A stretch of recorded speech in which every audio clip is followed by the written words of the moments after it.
Саламатсыздар ма, балалар?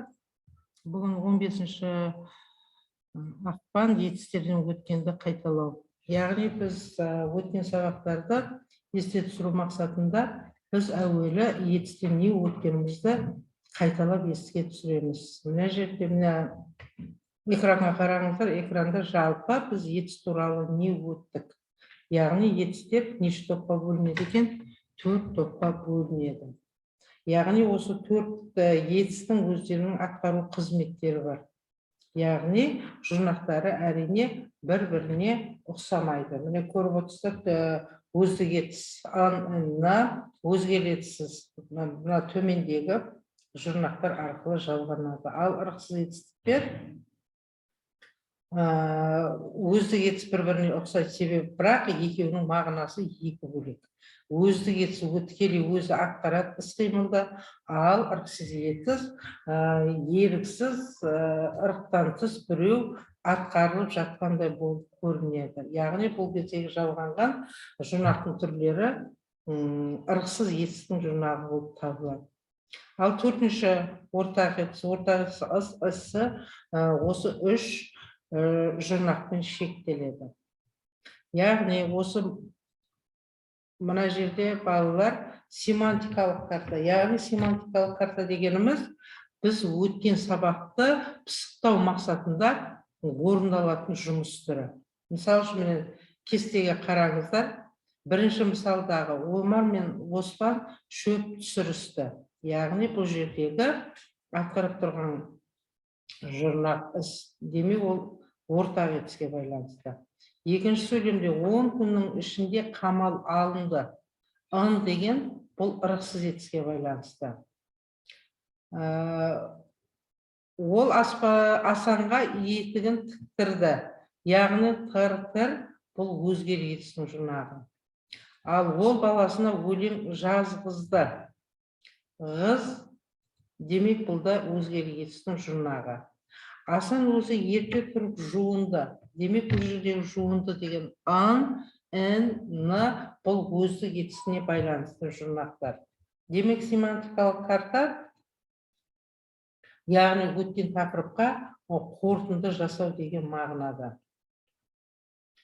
Енді мына жердегі берілген тапсырманы орындайсыздар. Яғни бірінші топ өздік етісіне байланысты жаттығу жұмысын орындайды. Екінші топ ырықсыз етістігіне байланысты.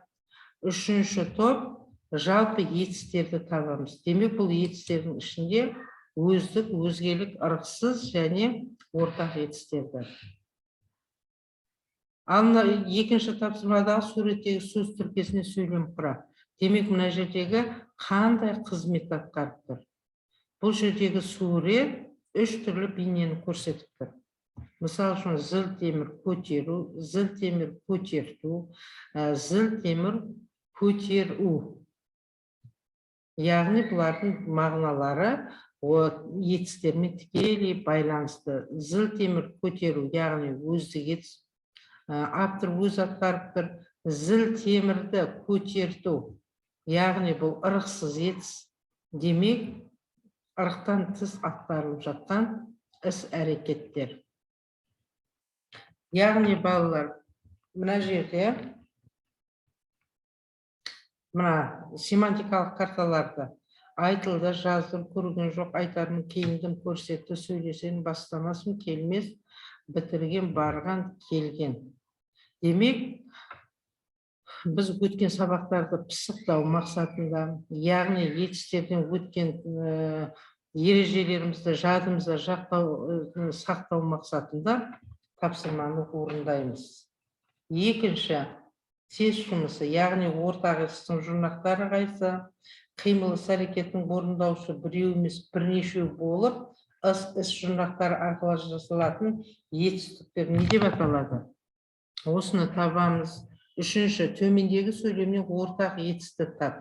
Яғни ортақ етістің қандай жұрнақтар арқылы жасалады. Демек, біз осы тесттен жұрнақтарды тауып, қайсы етіс түріне жататынын анықтаймыз. Үшінші, тапсырма етіс дегеніміз не, етістің қандай түрлері бар? Әрине балалар, біз етіс пен етістікті ажырата білуіміз керек. Етіс етістіктің бір түрі. Өздік етіс пен нені білдіреді және қандай жұрнақтар арқылы жасалады? Өзгелік етістің атқаратын қызметі, ырықсыз етіс пен нені білдіреді? Ортақ етіс қандай қызмет атқарады, қандай жұрнақтар арқылы жасалады? Бір түбірге бірнеше етіс жұрнағы қалай жалғанады? Мысал келтіру. Яғни айт қызылды дегенде, айт негізгі түбір, қыз ырықсыз етістігі, өзгелігі ды, жікті жалғауының үшінші жағы.